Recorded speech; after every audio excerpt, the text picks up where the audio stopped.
Dan Myers here to tell you about State Farm insurance agents Eric Means in Shakopee and Andy Hedlund in Rogers. When it comes to hockey talk, Gorgie and I have you covered. And when it comes to ensuring what is most important to you, Eric and Andy are the very best in the business.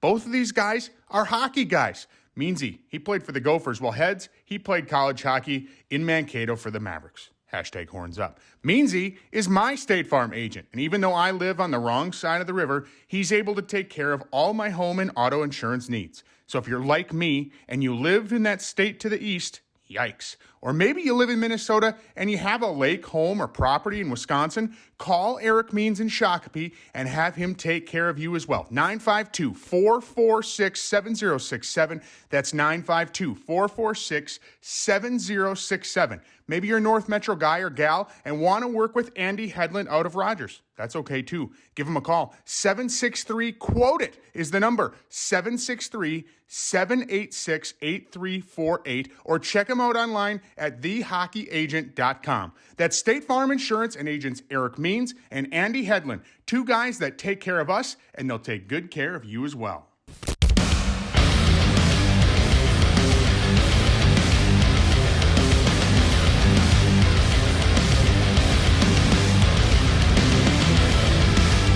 Hello and welcome to another edition of the Sieve and the Scribe podcast, presented by Minnesota Hockey Magazine and State Farm Insurance and our friends Eric Means and Andy Hedlund, a couple of guys that we love, we support.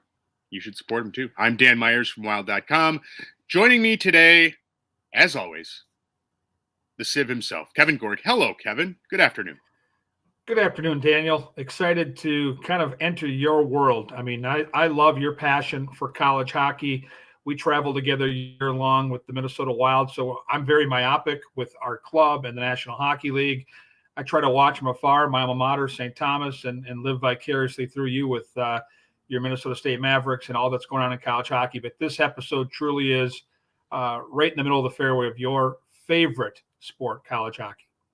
Absolutely. And with that, we'll get right into it. And we will bring in the top college hockey writer for my money, probably for your money as well, Kevin. Grand Forks Herald college hockey insider, University of North Dakota extraordinaire, Brad Schlossman, joining the Sieve and the Scribe. Schloss, thanks for joining us today.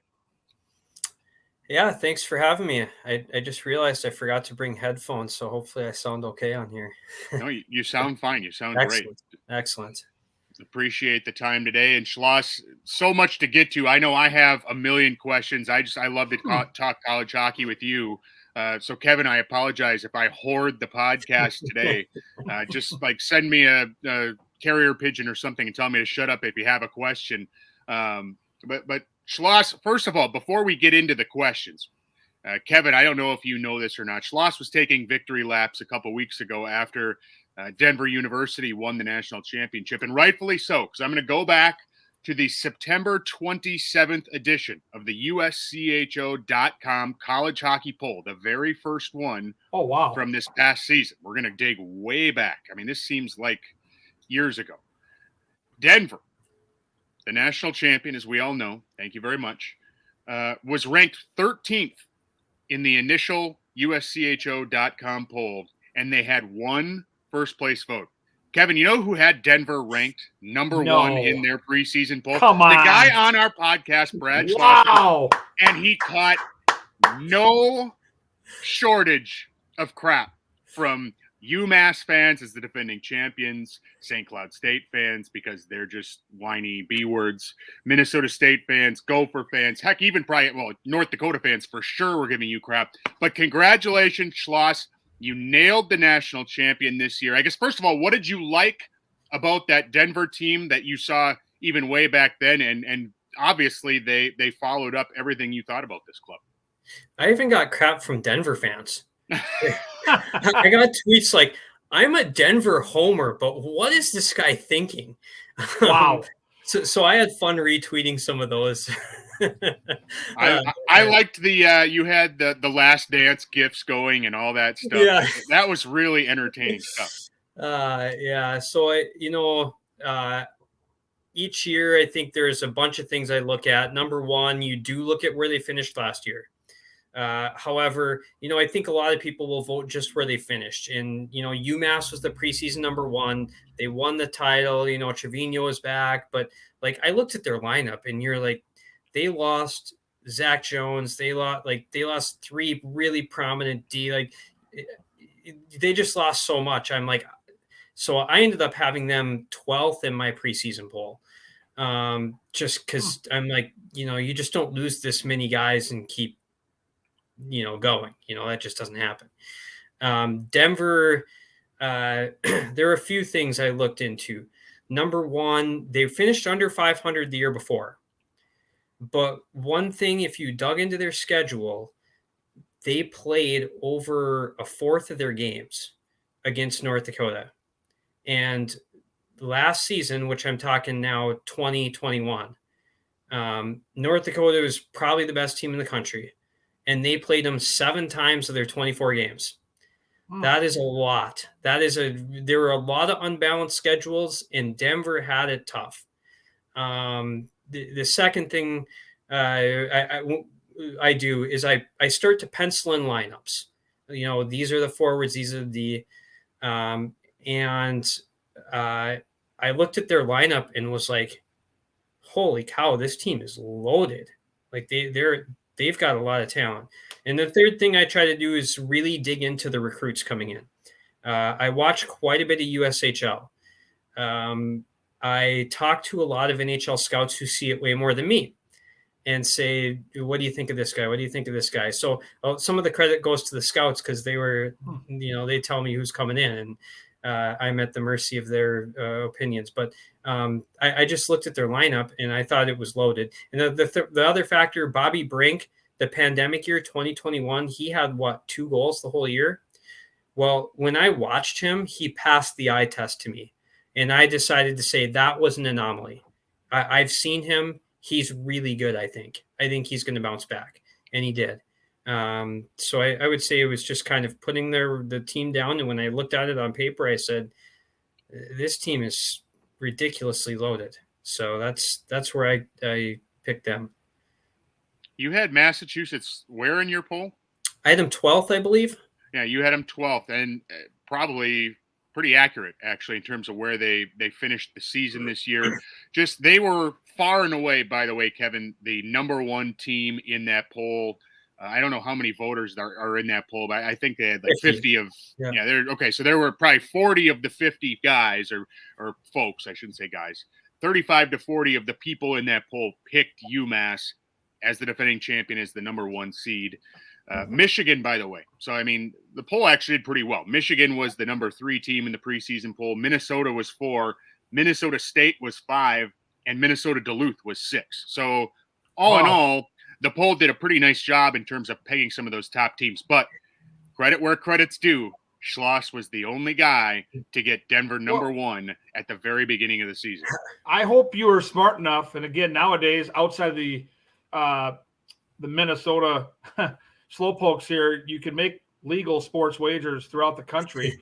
And I hope you got a couple of tickets on your bold pick, because I'm certain, Dan, that Denver might have been 15, 20, 25 to 1, maybe even higher back in September if they were below 500 the year before. And I think 2 things I want to ask you. Number one, does this validate that conference that includes North Dakota, Denver, St. Cloud State, has become the power conference in college hockey? And my second question is, I had a chat with Mike Hastings last night during our Wild broadcast, and from afar and talking to folks like Dan with us here today, it looked like the Frozen Four was a tremendous success in Boston in terms of attendance. So conference and Frozen Four, is it working? The conference has got it going on right now. There's no doubt about it. They've won a lot of national championships. It's a really deep league, and I think that helps this league in the NCAA tournament. I think the teams in the NCHC are used to, if you have an off night in the NCHC, you lose. And I think teams are used to having to have the pedal down at all times, and that's the way they play. And that's one of the reasons they've had success in the national tournament. I do think that has been a big benefit to them. I think a lot of the teams have done a good job in this really difficult era of mixing their younger skill with guys that have older guys. I think right now we saw Michigan put together a team with more first round picks than has ever happened in the history of college hockey. And they had 4 guys that were taken in the top 5. So we're not just talking first round picks. We're talking top 5 picks. In Michigan had a good season. No question about it. They also did not win their league's regular season title or win the national title. So they had a great year. I don't think you can question that. But this is the highest collection of talent, you would say. And I think that goes to show you need some veteran guys to help you out a little bit. And I thought Denver had that mix. Clearly Minnesota State has figured out that mix really well too. And so I think that's, and I think a lot of teams in the NCHC have, I think Duluth, North Dakota, Denver, St. Cloud, they have a good mix. And I think of course, none of these teams are going to turn down a top 5 pick. None of them are. But so that's really hard for some of these, top end schools. But I think they've got to consciously figure out ways to mix in older guys so you're not turning over your team every 2 years. But I think that's something the NCHC's done a good job of. The Frozen Four also I thought was interesting because you had all these Western teams in it, and I think there was a question: what's attendance going to be like? You're used to having a Boston team in there. Are people going to show up? And the attendance was awesome, and that tells me the Frozen Four itself is not broken. They're doing it right. They're doing a great job of it. It's the regionals that I think they need to address. The Frozen Four is great. No change needed. The regionals, yeah, I think they could probably change it. I looked at the regionals this year. I was at Albany, the very first game of the NCAA tournament this year, Minnesota State against Harvard. There were 500 people there maybe. And all I could think about was what would I'm going to call it the Mankato Civic Center. I don't care. I don't blame you. What would that building be like right now? If this was in the Civic Center, it would be sold out. The atmosphere would be unbelievable. And I just think that would be so much fun. And you guys see it in the NHL. What makes the NHL playoffs so special in large part is those atmospheres are unbelievable. And I think college can do that. I think college atmosphere. I'm with you. Yeah, so I'm banging that drum this offseason. I would love to see some, and also you reward teams for getting a high seed. I thought, as Minnesota State should have earned that home game and played there. Of course, they got to the Frozen Four anyways. I just think it would have been a whole lot more fun for them to do it with a raucous crowd, and I think their fans would have loved being a part of it. So that's my 2 cents. I agree with you. And if you look at, if you're going to have the one and done format, which, makes that time of the year fun, it would be nice to reward these teams that have put 6 months of work. Having followed Minnesota State, I've seen the Mavericks obviously lose a 1-16 matchup in one of those kind of freak, first round games where they're clearly the better team, but the one and done format does them in. And I'm with you, man. I was at 3 playoff games in Mankato. It got progressively better every week. The championship game against Bemidji in the CCHA final, the atmosphere was electric, and I can't imagine what that place would be like, or a place like Western Michigan. Like how awesome would Lawson be? If they were getting to host a first round NCAA tournament game. It's a great place to watch a game anyway, but that place would be insane for a first round NCAA game. And then I think, I imagine Lawson when Western is hosting Northeastern this year in the first round, and a fan is flipping the channels, and you see what that atmosphere is like. You stop and you're saying, This looks crazy. And that's how you build new fans too. In the home site for playoffs, I think the CCHA and the Big Ten are showing there's something to that. Minnesota's had a tough time getting fans to come out to Mariucci. They really have. We saw what happened when it was a playoff game. They had their record crowd for that Big Ten championship game. And I think that's something the NCAA could do across the board. I looked at the matchups this year. Imagine the Ralph with Notre Dame rolling in here for a first round series or game. Imagine Minnesota would have hosted UMass. There would have been so many good atmospheres. It would have been fun. So we'll see what happens. The regionals are locked in through 2026, which means they have time to research this and put everything on the table and make a really good decision, an informed decision about the future, whatever it is.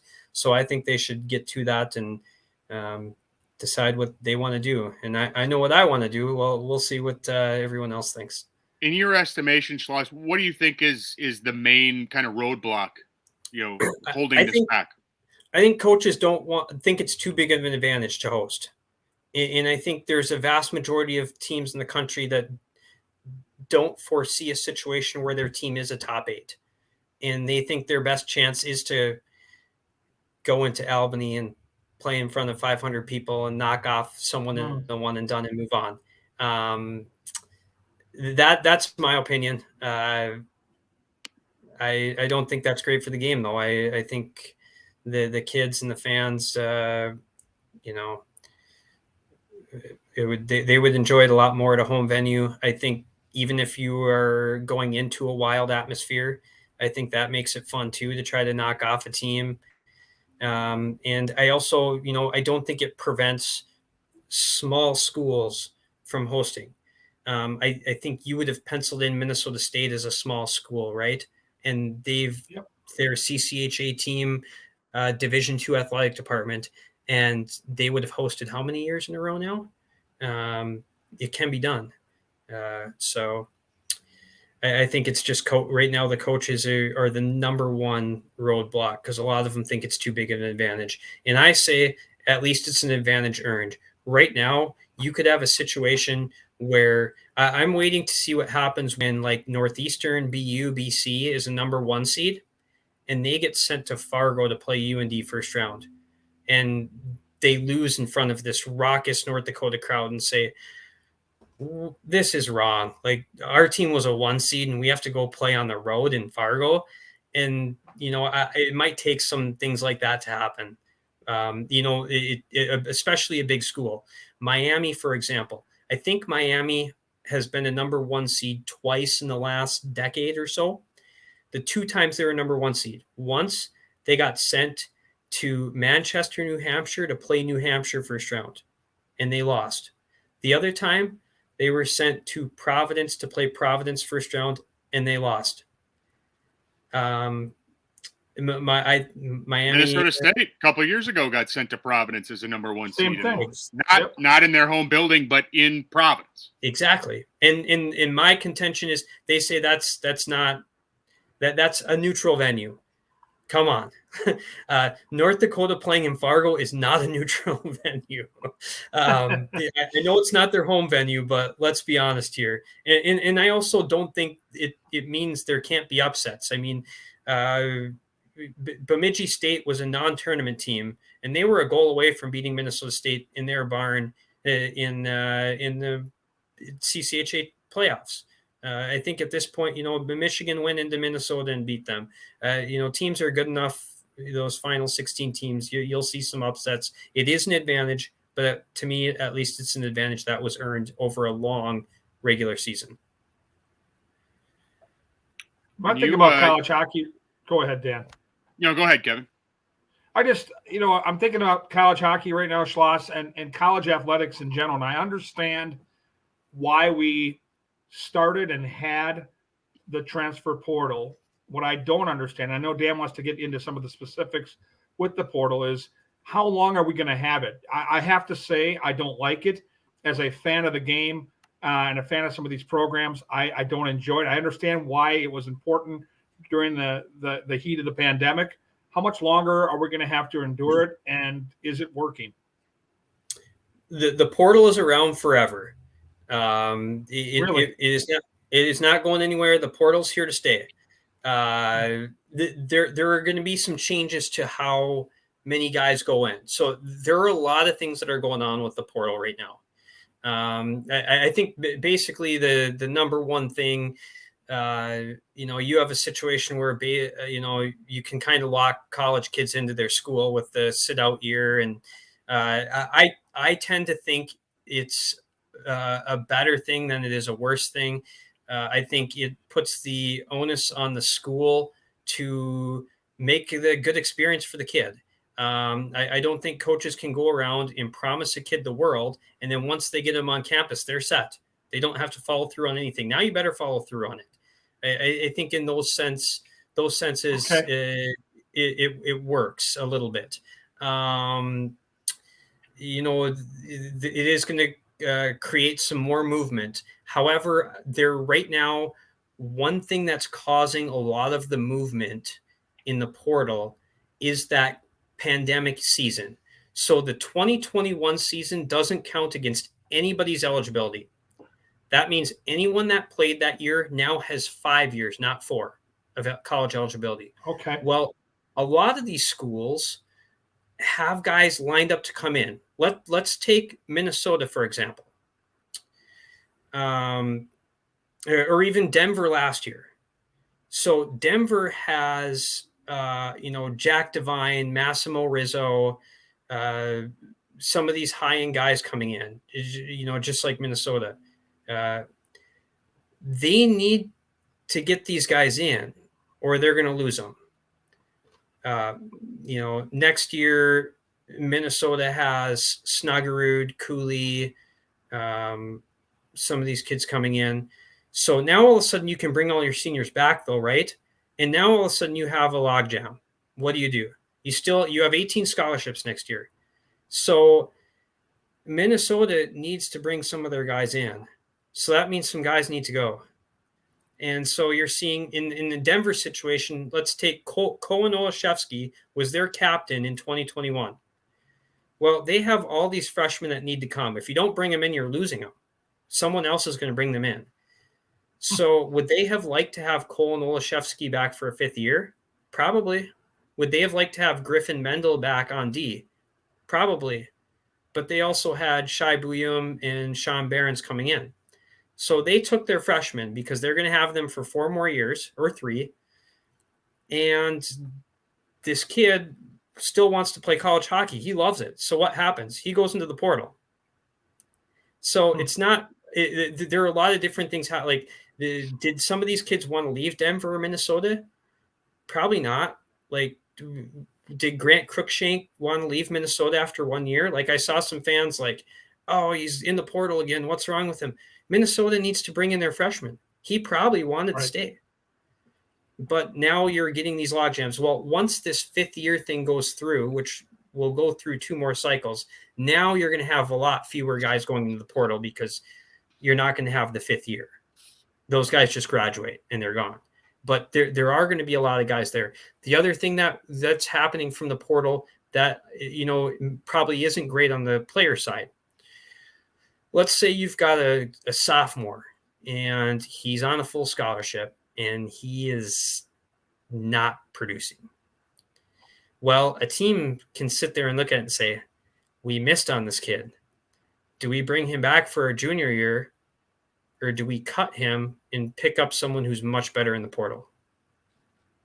Well, they're cutting the kid and picking up a much better player in the portal. And then guess who goes in the portal? This kid that's cut. And then I see people on social media, oh, he's just going in greener grass. He can't stick it out and wait. No, he got cut. That's why he's in the portal.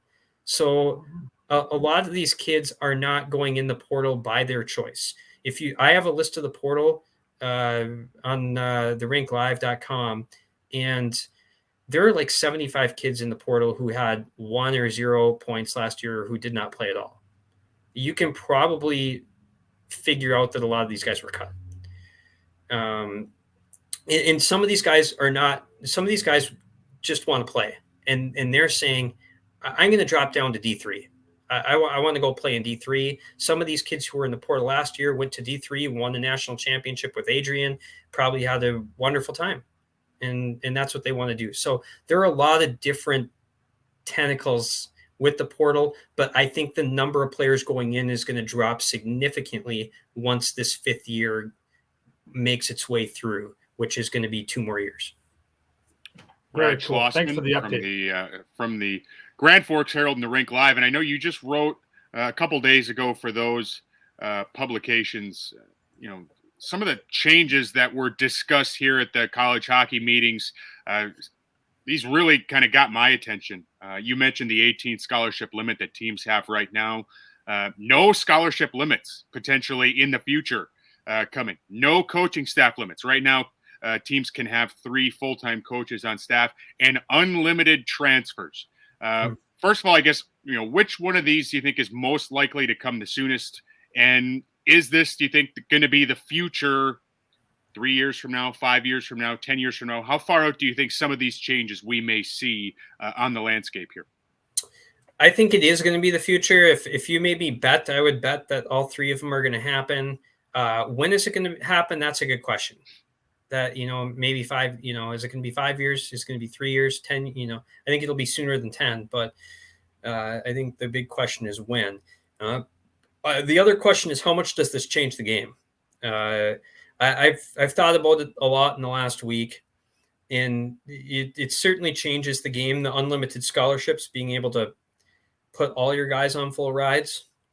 But in a weird way, I kind of think the unlimited transfers polices it a little bit. Let's say you have a big school that all of a sudden can put 30 guys on full rides. You still only can play 18, 19 a night. You still are going to have, if you're putting someone on a full ride, that player probably thinks he's going to play it, right? Like he's going there to be a guy. And then all of a sudden he doesn't play a game his whole freshman year. What happens to him? He goes in the portal. He wants to play. So I don't know what's the point of stockpiling guys when you're essentially just going to pay a full ride scholarship for a year and then they're going to leave anyway because they're not playing. So I don't think it's going to be super crazy. I do foresee teams offering 25. And that means every player is going to be on a full. I could see a situation like that. So does it change the game if some teams can't do it? Probably a little bit. It makes you deeper, the teams that can. The other thing I'm really interested to see would be the unlimited coaches in what some of these teams do. Do some teams hire guys that basically are just recruiters that sit out there Friday, Saturday nights in the USHL and NAHL and watch kids play? Right now, college hockey teams play Friday, Saturday nights. A lot of them don't have coaches who can go out on those nights, and some teams will maybe have an assistant miss a game. Some teams don't. So, I've been curious. The USHL is a big feeder league. It's primarily based in the Midwest here. Could you see Hockey East hiring an assistant coach who lives in Des Moines or the cities and never really goes to Boston, and all he does is watch USHL games and figure out who to, I'm curious to see how it all works. It'll be fascinating, but I know there are some teams that think the adding assistants is long overdue, that, having 3 doesn't make sense. And I know Gorg will be on board with paying goalie coaches instead of asking for them just to volunteer their time. It's a fairly important position, and yet a lot of these coaches are volunteers. I don't get it. Now, there are success stories. If you look back, and Bob Mason was one of the longest tenured NHL goaltending coaches in the history of the league, made a lot of good money starting with Jacques Lemaire, but he got his first big break as a volunteer goalie coach with Doug Woog at the University of Minnesota. And I just think that's a travesty anyway. I love that you, Schloss, brought that up because, yes, that is near and dear to my heart. Yeah, no, I think a lot of people have looked at that, especially I've heard it from a lot of goalies too that have come through college hockey. Like everyone will tell you how important the position is, yet everyone has a volunteer for this position, and the NCAA would not budge for the longest time. Some schools pushed it, some didn't want to do it, but they never budged. And now I think you'll see maybe another paid staff, which is good for the hockey world, because it means more coaching jobs are available, and there are a lot of really good coaches out there. Well, we just saw a couple weeks ago with Dryden McKay winning the Hobie Baker Award during his speech. One of the first people he thanked was Brennan Pottersek, who is the goaltending coach now at the University of Minnesota, was his goalie coach at Minnesota State for the first 3 years of his time there. This is the Sieve and the Scribe podcast. It's episode 14. We are brought to you by Minnesota Hockey Magazine and State Farm Insurance. Agents Eric Means and Andy Hedlund. Brad Schlossman from the Grand Forks Herald and the Rink Live is joining us. Schloss, want to get your reaction on a couple of newsy items here in the offseason so far. Garrett Raboin, former Gopher assistant coach, has been with Bob Motzko at a couple different stops here for a long time, both as a player and as an assistant coach. Hired at Augustana as the first head coach there for the Vikings. What was your reaction to that? The biggest reaction I had was looking at the pool of candidates who were interested in that job. That tells me the hockey world thinks that's a really good job. They had, basically every prominent assistant, or not every, but a large number of really, really good assistant coaches and highly thought of interested in that job. And that certainly caught my attention. Garrett Raboin has been around at St. Cloud, Minnesota now. So him getting the job didn't shock me. Some of the other candidates, Todd Connaught would have been a fantastic choice had they picked him. I know Eric Lang was a guy who interviewed out there from American International. He's had a ton of success there. I mean, just go down. There are so many impressive coaches that didn't even get to the final stage of that job search that it was like, wow, like college hockey coaches think this program is going to be on the upswing quickly. So I thought that was notable for me. Let's get right to the elephant in the room here for me. You brought up Todd Connaught. I think when Todd Connaught ends up going back to Minnesota State, some alarm bells maybe went off. I know in my circle of Twitter folks that love to talk Minnesota State hockey with me, they're thinking, oh boy, here we go. Does he know something we don't know? Mike Hastings' name, when you have the success that the Mavericks have had over the course of his 10 years there, 30 more wins than any other team in the country, been to back-to-back Frozen Fours now, a national championship game. His name is obviously going to be talked about for bigger jobs, and his name has been out there for Boston University, for Michigan State. Any job that comes open that's high profile, he's going to be in it. Are you surprised? Are you intrigued? Where would you kind of put when you say Mike Hastings and some of these job openings right now? Do you think there's a chance he could leave, or do you think if he was leaving, it probably would have happened by now? I think there's a chance he could leave. I know that would break your heart. He's obviously he's the hot coach name right now around the country. There's no doubt about it. Greg Carvel is also a popular name, but there's no hotter name than Mike Hastings right now. He's going to have a lot of options. We know two of them. We know three of them. He could go to BU. He could go to Michigan State. He could sign an extension again or rework his contract at Minnesota State. I wouldn't even be surprised. Pro seasons are coming to an end right now. What are the chances that there are some pro teams that are saying, well, we're going to have a coaching search coming up here. Where do we go? And, he would be a name that would be on some of their team's list as well. So he's going to have no shortage of options. What is he going to do? Now that I have no idea. I don't know Hasty as well as you do.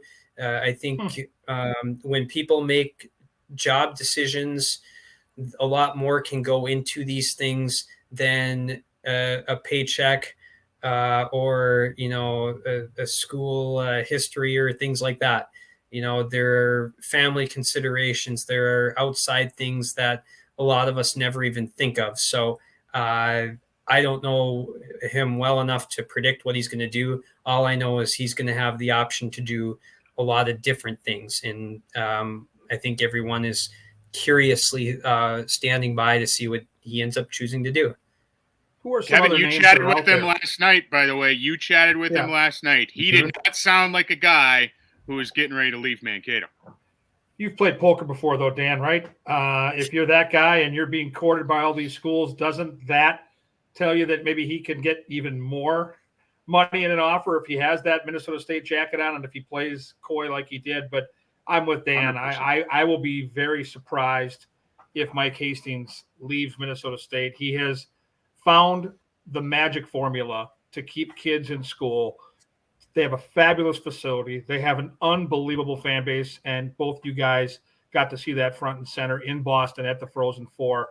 And I don't think he feels like they can touch him down there. Like, he has something built and structured so well with that coaching staff and that program and that building where I think they're going to be successful. He knows every single year. If he goes somewhere else, I think that changes, and it could change dramatically. If he does leave, and this is just an opinion, this isn't anything I hear or know, it would be for the NHL. I cannot see him coaching another college team, and that led me to my question. And the wonder of these Zoom calls is trying not to talk over each other, so I apologize, guys.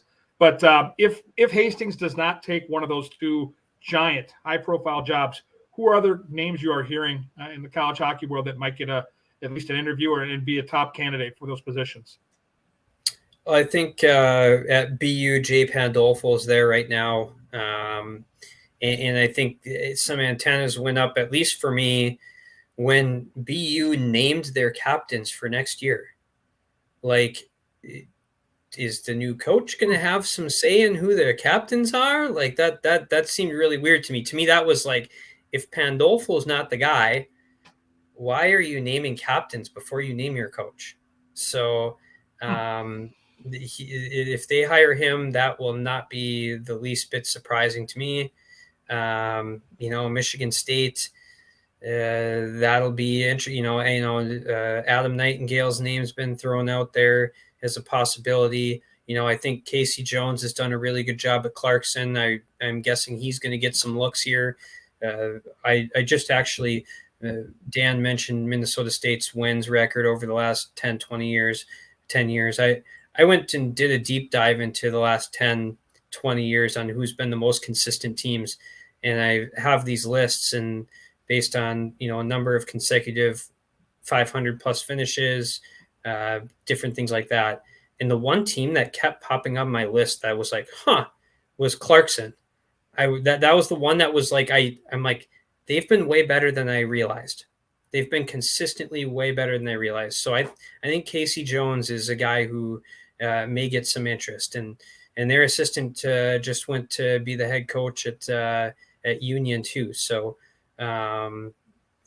people are recognizing what Clarkson's doing. So I think those are a couple names that will be in the mix. And, Damon Whitten has done a pretty good job at Lake State. He brought them to the NCAA tournament last season. They won the CCHA playoff title, and they've churned out some pretty good players there. So I wouldn't be surprised to see him be a candidate as well at Michigan State. The openings right now, as we've mentioned, Boston College, Boston University, Michigan State. Kind of one of the elephants in the room here, though, Schloss, as we sit here on April 27th, is the ticking time bomb at the University of Michigan. And it sure looks like Mel Pearson, who's had a lot of success there, had success at Michigan Tech before that. Maybe in his final days as a coach there, his contract expires later this week, right? That kind of seems to be the direction this all is headed, right? And that could throw a wrench into a lot of coaching searches if the University of Michigan job comes open here in the next few days. Well, I'm really curious to see what happens there, right? The fact that Michigan hasn't said anything is a little bit strange to me. They have an investigation ongoing. I don't know if we know any of the results on it. I think it'll be interesting to see what happens this weekend and early next week. If they do not announce a move to hire a new coach, I tend to think they must be concluding the investigation and anticipating that it is not going to result in a dismissal of Mel Pearson, and that they're just waiting for that to be completed so they can sign him to a new deal. So I'm not necessarily convinced yet that he's out. I think there's a chance he could be back, but you know, I don't recall a situation quite like this, where a coach is 3 days from the end of his contract, and we have, you know, it's weird. I don't recall anything quite like this. So we're kind of in uncharted territory, but I don't necessarily think it's he's out. If we go through next week and we haven't heard anything, I think they're confident he's going to be back. So I think these are a key few days. Couple quickies here as we wrap up the Big Ten portion of this. The University of Minnesota, the University of Wisconsin, both have assistant openings right now. Minnesota, obviously, because Garrett Raboyne took the head coach at Augustana, and then Wisconsin made a change there as they fell off a cliff this season. It was funny looking back at that preseason poll we talked about earlier. I think Wisconsin was ranked 11th, and they were nowhere near that, obviously, at the end of the season. But they shouldn't have any shortage of candidates at big jobs like that, right? That one's going to be really interesting. Wisconsin has not. They had one really good year 2 years ago. They won the Big Ten. They were a 1 seed in the NCAA tournament. They ended up losing to Bemidji State first round of the tournament. And I thought this past season, I thought you could see that coming. They lost Cole Caulfield, and he did so much for that team. But it wasn't just Caulfield. They lost Ty Pelton-Weiss. They lost Dylan Holloway. The losses were huge behind, Caulfield. The Sabres signed one of their guys. Winnipeg signed one of them to an 8. They had substantial losses. So I thought you could see that coming. How much better are they going to be next year? I think that's the question. They've got some decent recruits. Are they instant impact guys? We'll see. But the Big Ten has got some pretty good teams. I think Minnesota is the clear-cut favorite there. I think Notre Dame and Michigan are the clear-cut 2-3. And are there assistant coaches that are looking at that job saying, what if the team's not good next year? Is there going to be a coaching change? Am I going to leave a really good job and then poof, be a coaching change after 1 year? I think that's got to be something that's on the radar of other coaches. They have to, try to find some assurance that they're going to be there longer than a year. Minnesota will be really interesting. I know Paul Martin helped out there this year. I would be curious if he's a candidate there, or who else might be in the mix there. St. Cloud State, they could have an opening coming up. Nick Oliver is an assistant coach there, and I think he is very likely to get a USHL head coaching job. I think a lot of people think pretty highly of Nick Oliver. He played in the league. He has been an assistant coach in the league. I would not be surprised to see him go back to the USHL. So there are a lot of prominent assistant jobs that are open right now or about to become open. This is the Sieve and the Scribe podcast, episode 14. Our guest is Brad Schlossman. We'll be right back to close out a little college hockey chatter with Schloss after a word from our sponsors. Sports fans, come on down to Tom Reed's Hockey City Pub for one of the best dining experiences around. Great food, an awesome staff, and amazing atmosphere is waiting for you just minutes from XL Energy Center on West 7th in St. Paul. Whether you're watching a game, attending a concert, or just out for a good time, Tom's is the place to be. Enjoy twofers during all live Minnesota Wild games, Viking games, and Packer games. Now serving breakfast on Sundays until 2 p.m. While dining, check out the collection of over 400 pieces of hockey memorabilia. Having a get-together? Let them cater your event. They have room for you in their newly remodeled back bar with extra parking in their brand new parking lot. It's Tom Reed's Hockey City Pub. Give them a call, 651-292-9916. That's 651-292-9916 to schedule your next event. And check them out on the web at tomreeds.com. And if you see Tom, don't mention Ken Dryden. The Functional Neurology Center is a Minnetonka-based clinic staffed by a caring and progressive team of chiropractic neurologists who are experienced in treating post-concussion syndrome, chronic pain, dizziness, whiplash, migraine, and performance enhancement. They are the concussion doctors that you can trust for your comprehensive brain health in Minnesota and who have helped many local professional hockey players that include Mark Parrish, Brock Nelson, Zach Parisi, and Tyler Nanny. The FNC combines innovative technological therapies with manual therapy to improve human function. My name is Mark Parrish, and I played hockey for 15 years and professionally, and I had some concussions, some head issues. We heard about Dr. Schmo, and we're certainly glad I did, because the difference from not just session to session during the day, but from day to day has been drastic. And just with suffering from sleep depravity for years, the last 3-4 nights I've slept like a baby and slept again like I did before I had kids, for crying out loud. You can find them online at thefnc.com. We are back on the Sieve and the Scribe podcast, episode 14, presented by Minnesota Hockey Magazine and State Farm Insurance. Our friends Eric Means and Andy Hedlund, Brad Schlossman from the Grand Forks Herald and the Rink Live. Closing out the college hockey season here with some meaty nougats. Realignment, Schloss, has been a hot topic here for the last decade or so.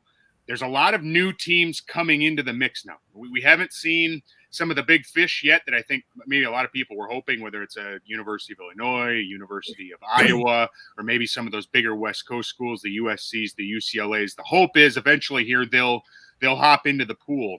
But some of these younger ones, Lindenwood, for example, bringing on a men's team. Do you see any of these young or any of these small schools, I should say, hopping in, potentially changing the arithmetic here on realignment and how some of these conferences may look over the next few years? I think there will be some fallout in the next few years. I don't know if anything's imminent. I think right now, the last couple of years, college administrators in leagues have been so unbelievably preoccupied just trying to have a season. With different changing COVID protocols, with schedules reappearing or changing every week and shifting around teams and coming up with new postseason formats. Like anyone that brings up expansion to them, they're shooing them out the door and saying, we're just trying to keep our head above water right now. So now that we're finally getting back into normalcy, I think now these college administrators can open that door again and say, okay, we're not dealing with this anymore. Now we can listen. I think there's some really attractive candidates. Arizona State, everyone had been waiting for them to get their rink. Well, now they got their rink. No one was going to add them with that Oceanside Ice Arena. If you hadn't played in Oceanside before, someone told me that you basically could skate there and hold up your stick and almost hit the roof. It was so low. Now they got their new arena. Augustana, I think, is an attractive position. The way the college coaches flock for that job, now they've got a new arena there too. Lindenwood's playing at the Blues practice facility, which obviously is a good venue as well. So some of these teams have some venues, and there's something behind them there. So I think there's some attractive possibilities for leagues. Is anything going to happen in the next 5 months? I don't think so. In the next 5 years, yes. Will be interesting to see as well. One of the big changes that is coming this offseason, obviously Josh Fitton, the only commissioner of the NCHC. He is on to greener pastures. Some of this realignment talk may depend on who gets named to that post. You talked about Arizona State. Obviously, Minnesota State has applied for entry into that conference, and it would seem like if those two get paired up again, the NCHC may be a fit there. Opens up potentially some holes for some of these smaller schools like a Lindenwood or an Augustana. I think Augustana is a natural fit regardless in the CCHA, but it may open up a couple of nice spots there for those teams, don't you think? I heard the Augustana people were spotted having some conversations with Don Lucia down in Florida. Obviously, that doesn't mean they're going to the league, but they are at least having some dialogue. So I think you're right there. Minnesota State and Arizona State did apply to the NCHC a few years ago. And that was a situation, I think going into it, some of the NCHC members were interested in Arizona State, and Minnesota State was the tag along. And then when they broke down everything the schools had to offer, I think they were really excited about Minnesota State, but could not bring aboard a team that was playing in the arena that Arizona State was. And so that got pushed to the back burner. But I did hear from people around the league that when they started doing their homework on both teams, I think Minnesota State became the more attractive member at that time.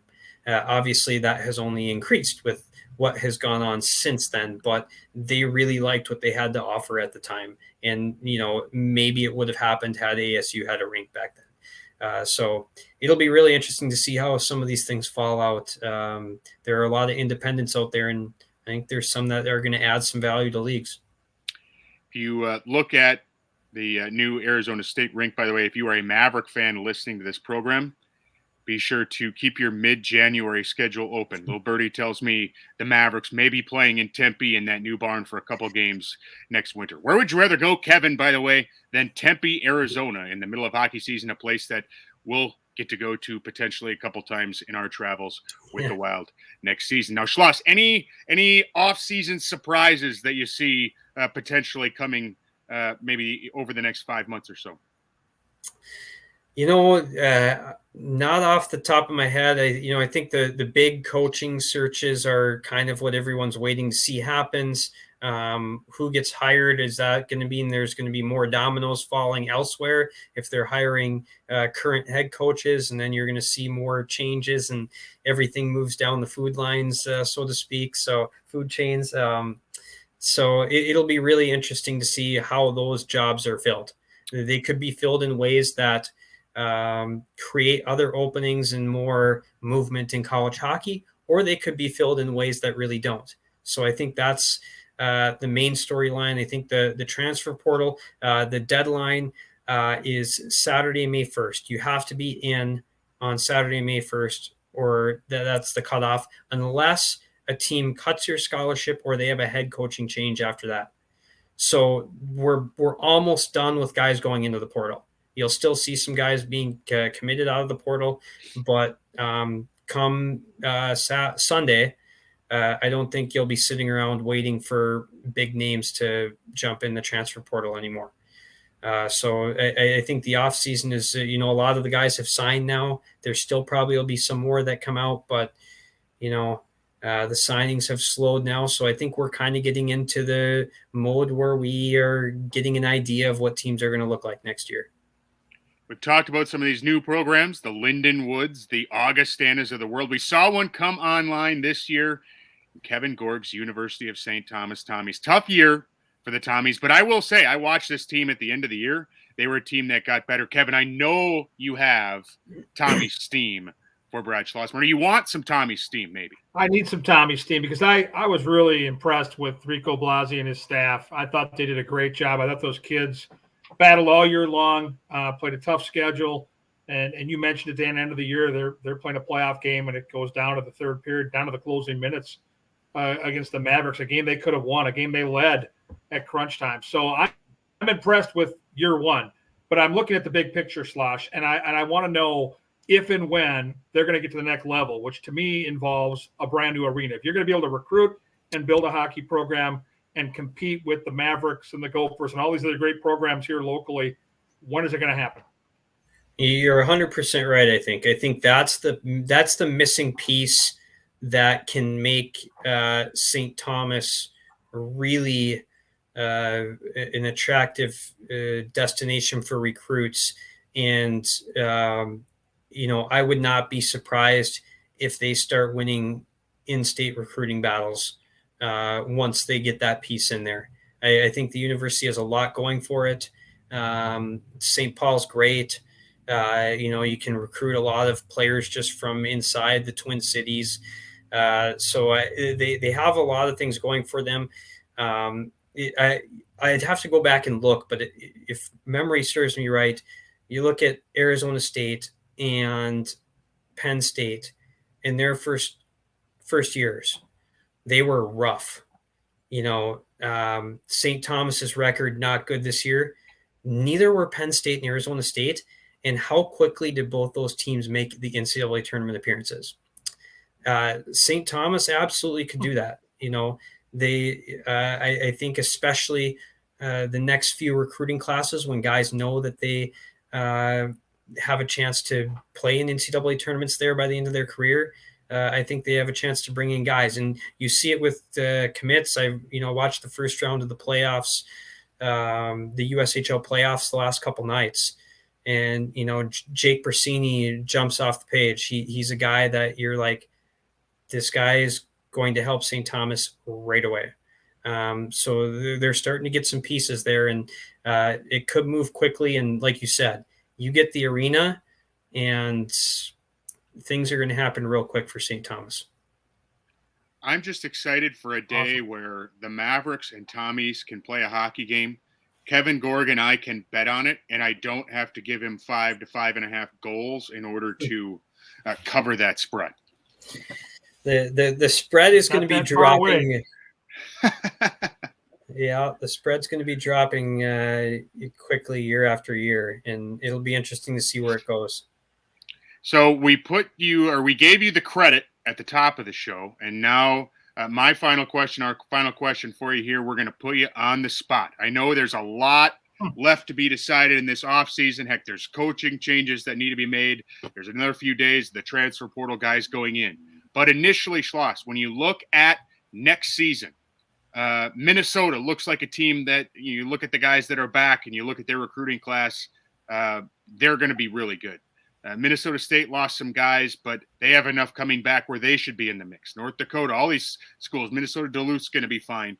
But when you look at next season and the Frozen Four in Tampa, Florida at Amalie Arena, who are some of the teams you think that could be in that mix in your very early preseason poll, I guess? Yeah, the teams that are jumping out to me right now as I start looking at things, I would say there are 5 teams right away that jump out. Of course, they're all Western teams. So, but hey, the West has been dominating, so maybe that's part of it. You mentioned a few of them. Minnesota, that's one team that jumps out. Another thing I look at too, by the way, when I do my rankings, the position I think I put the most emphasis on is defense. If you have a really good defenseman, I value that more than having a loaded group of forwards sometimes. And I think Minnesota getting Brock Faber back is really big. They have Jackson Lacombe back. When you look at that D-core, they're going to be pretty good. Up front, they're going to be really loaded. Logan Cooley is, the best recruit in the country. He's going to come in and produce a ton right away. Jimmy Snuggerud's really good. Matthew Nyes is, I thought he could probably play in the NHL right now. I thought he was really complete. So they lose Ben Myers, and they're bringing in a guy who's probably going to have more points than Ben Myers next year. So they're going to be definitely one of the teams in the mix. I think they're hands down the best team in the Big Ten next year, with Notre Dame probably second and Michigan third. But Minnesota's in my top 5. I've got 2 NCHC teams in the top 5. I think North Dakota is going to be one of them. I think they're going to be better than they were last year. They hardly lost anyone. Up front, they bring in a really good recruiting class, some guys that are going to add to their offense right away. I think Jackson Blake, Jason's kid, I've watched him quite a bit this year and really think he's going to add some offense right away. North Dakota's D, they lost Jake Sanderson, but Sanderson barely played this year, and they won the league. He played 10 of 24 league games, and UND tied for the league title this year. So Had Sanderson played the whole year, I might say, oof, that's a huge loss. I don't know how they're going to do. Well, I've seen them play a lot without Sanderson, and they're still pretty good. So I really think North Dakota's in the mix. I think Denver's right back in the mix.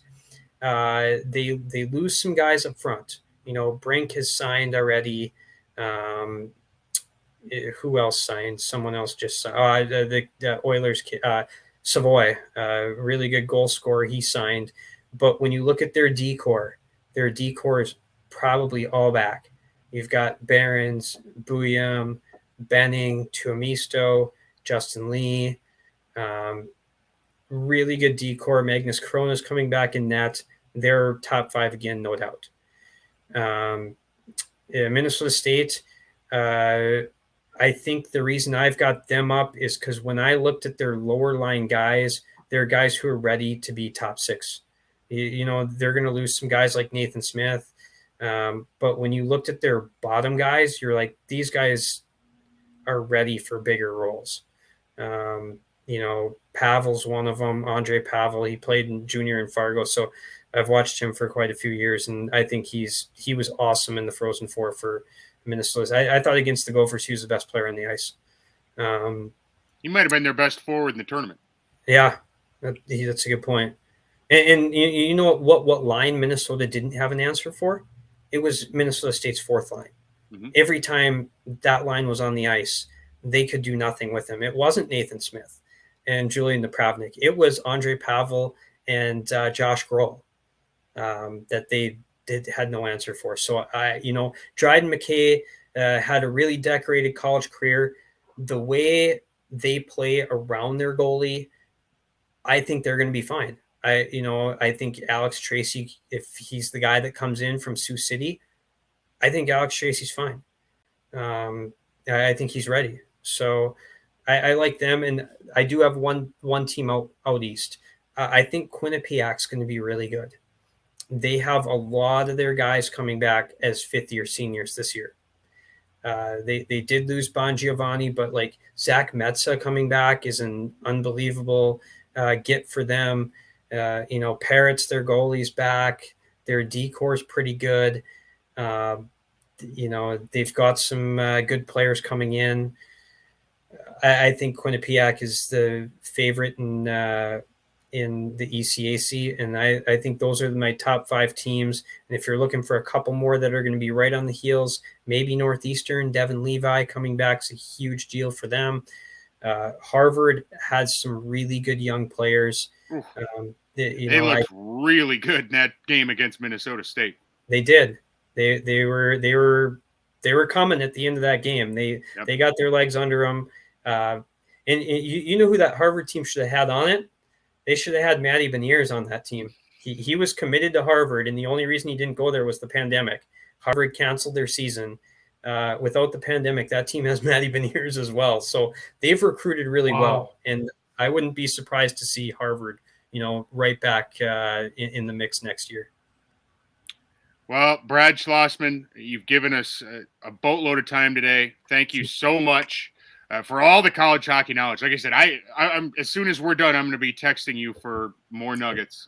You and I talk and text quite a bit because you know so much. And we appreciate all your time today here on the Sieve and the Scribe, episode 14. And when we get into season 2 of the Sieve and the Scribe, we'll have to have you on, maybe a little preseason college hockey talk. We'll go over your top 5 once again. But for everything, enjoy your offseason. Try and maybe play a little tennis.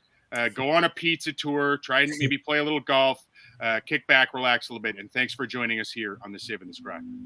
Absolutely. Thanks for having me, guys. And last thing I'll say before you go is last year I picked Minnesota State 8th. Myers was telling me I blew it. And I finally had to text him after they won their semifinal game and admit, you were right, Dan. I blew it. They were much better than he loves it. I had to eat some crow on that one. My picks weren't all perfect. But thanks for having it. It's always fun to chat college hockey, and we'll do it again. I'm going to need Zach Halverson to just cut up that little piece of audio right there. Brad Schlossman from the Grand Forks Herald and the Rink Live on the Sieve and the Scribe, episode 14. Kevin and I will be back to put a bow on this show, maybe talk a couple minutes of wild hockey. This is the Sieve and the Scribe, presented by Minnesota Hockey Magazine and State Farm Insurance. Agents Eric Means and Andy Hedlund will be right back after a message from our sponsor. The Sieve and the Scribe want to thank one of our founding sponsors, Tim Cortez Studio, for supplying the artwork for our podcast. Cortez is a famed artist and former Gopher goaltender whose work is prominently displayed on the exterior of Duluth's Heritage Sports Center in a series of 20-foot by 34-foot banners representing commitment, dedication, courage, honor, hard work, teamwork, integrity, and sportsmanship.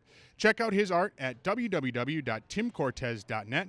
That's TIMCORTES.net, or follow Tim Cortez Studio on Facebook, where you can find commission work for the United States Hockey Hall of Fame and the UMD Bulldogs championship teams. Email timcortezstudios@gmail.com for more information.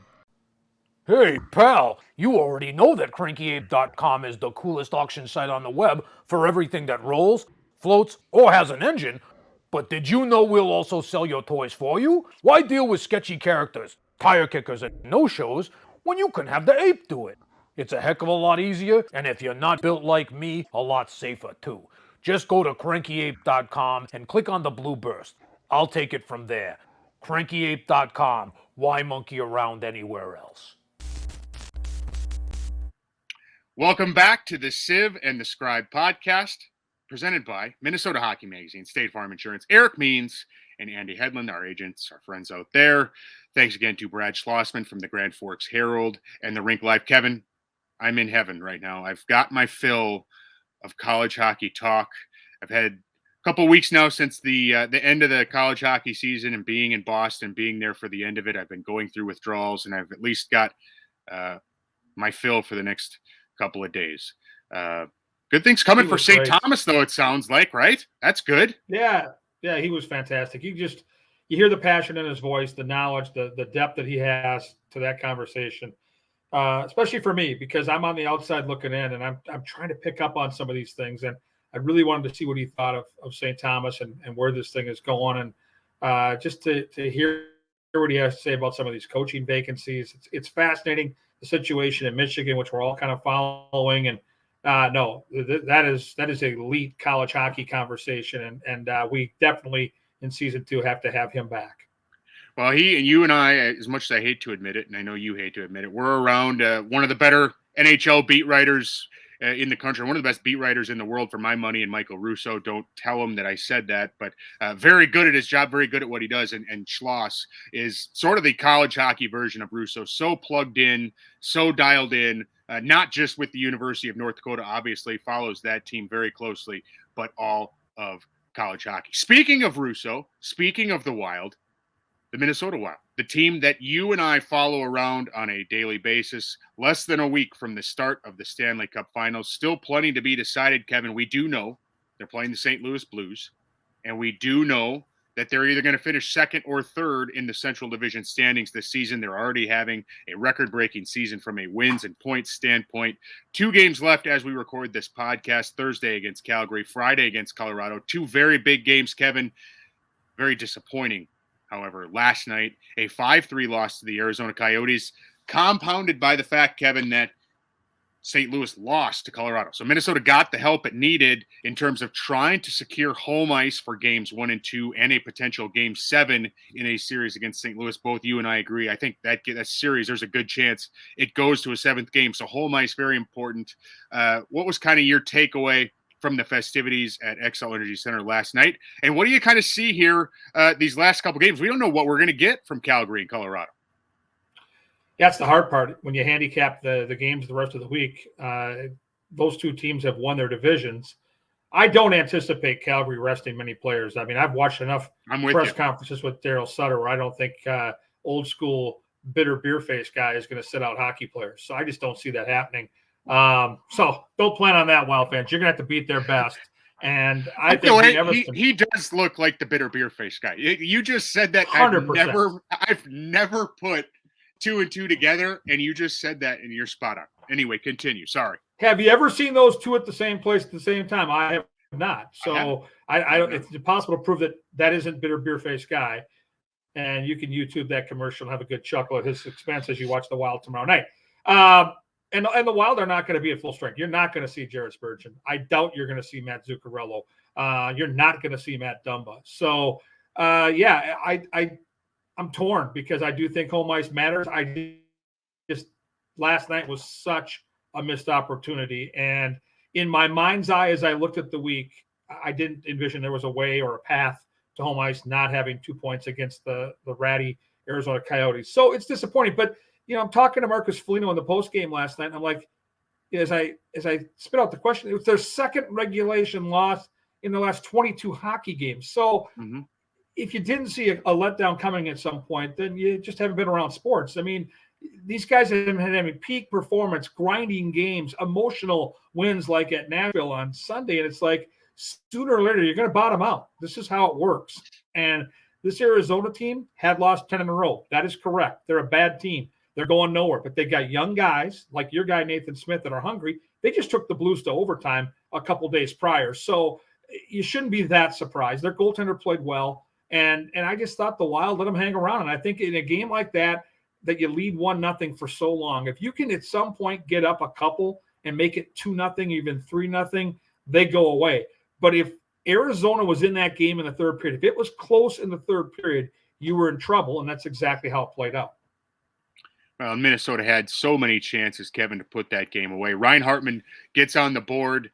My call in our Rink Report Live on the Wild Facebook page. I missed the call, I guess, on the multiple goals, but I did get one early. And then Minnesota had chance after chance after chance with the power play, even early in that game.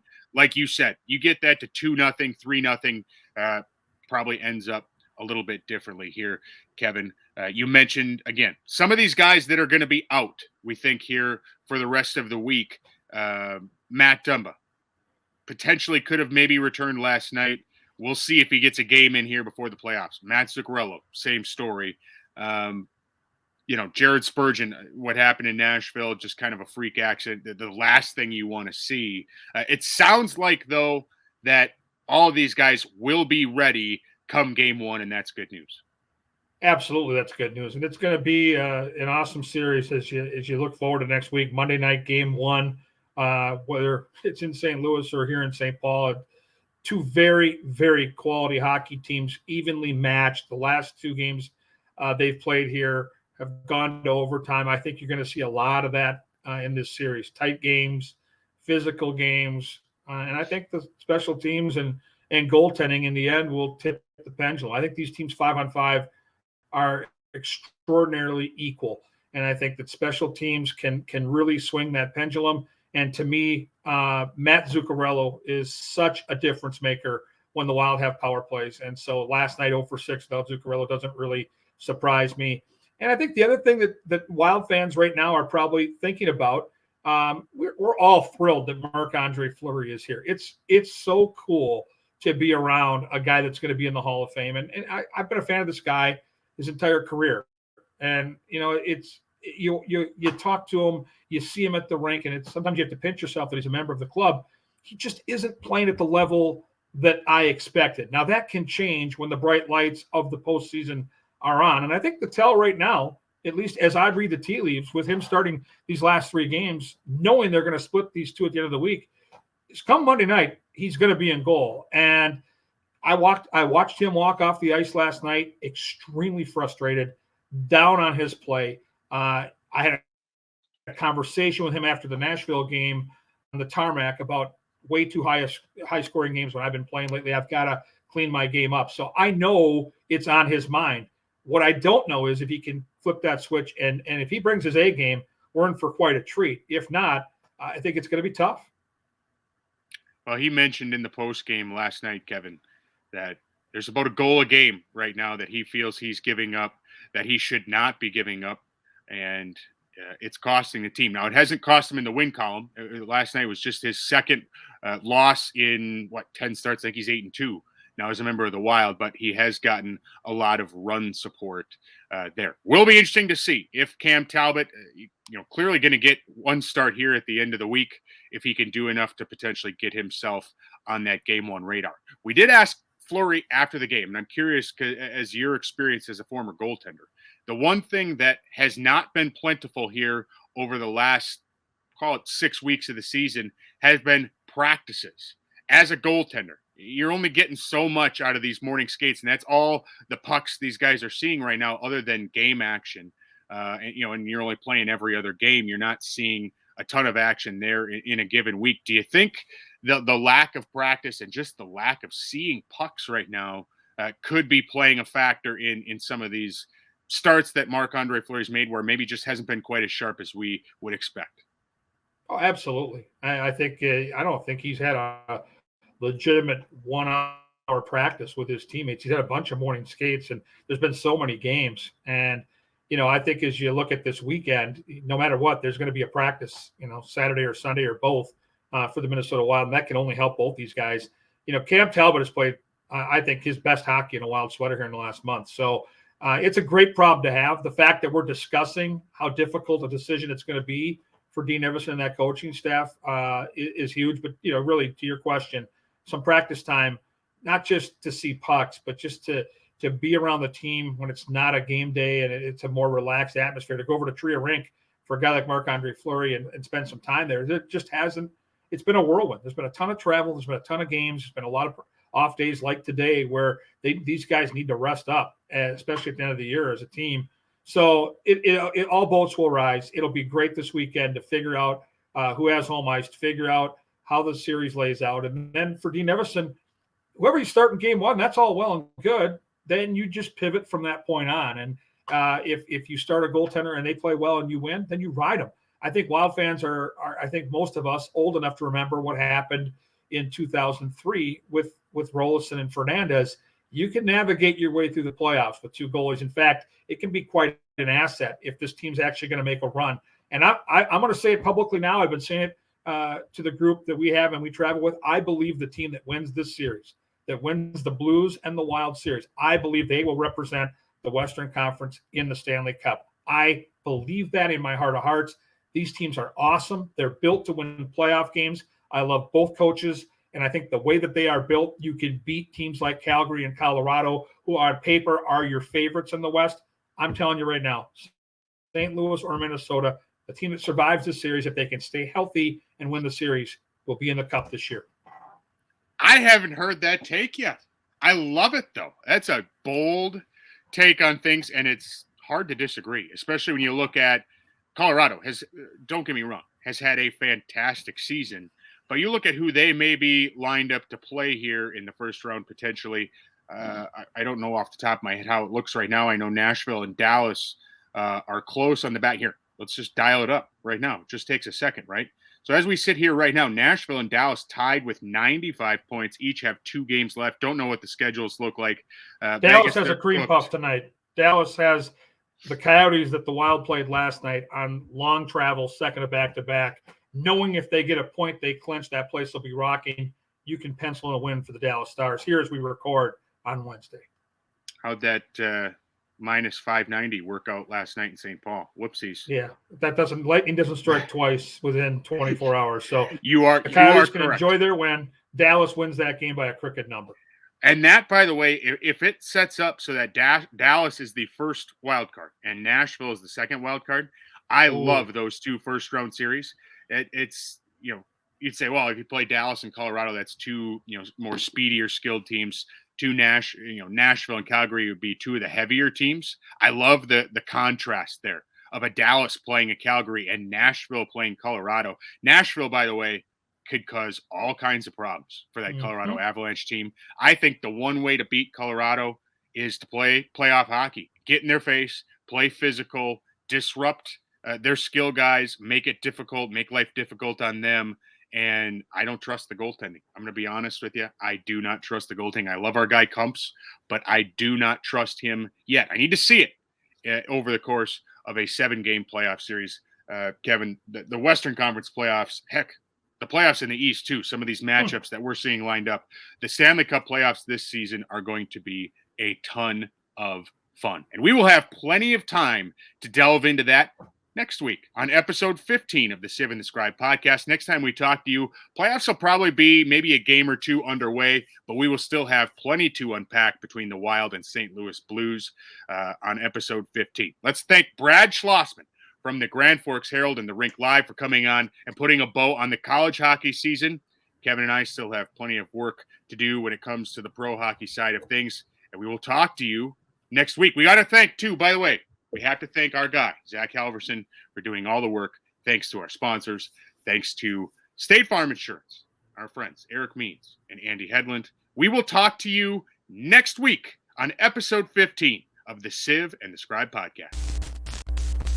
Dave's Sports Shop in Fridley, Minnesota, the top hockey shop in the North Metro since 1969. Specializing in custom fit hockey gear, top quality skate sharpening. We've got a full lineup: CCM, Bauer, Sherwood, True, Vaughn, and many more. We also offer used and new skates. We'll take those old skates in on trade for your new skates. Dave's Sports Shop, where the winners shop. Come find out why. Mention this ad to get your free skate sharpening.